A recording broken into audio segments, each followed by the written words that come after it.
poem I'm about to read is Rain.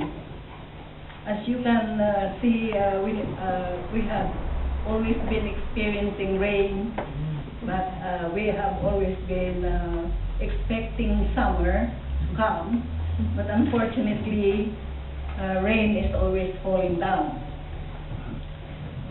My poem is entitled Rain. Clouds gathering in mass cover the sky, obscuring the sun. A flash of lightning, claps of thunder, chilly winds are blowing. Then rain pelting and laughing, downpours heavy and noisy, across valleys, fields, and forests.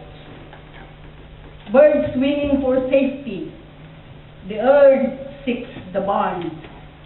People stay cozy in their homes.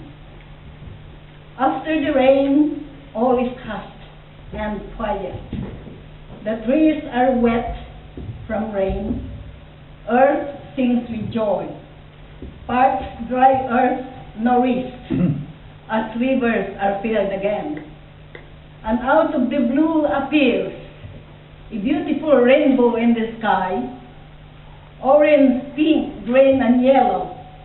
It's a sign from heaven to stop the rain from falling again.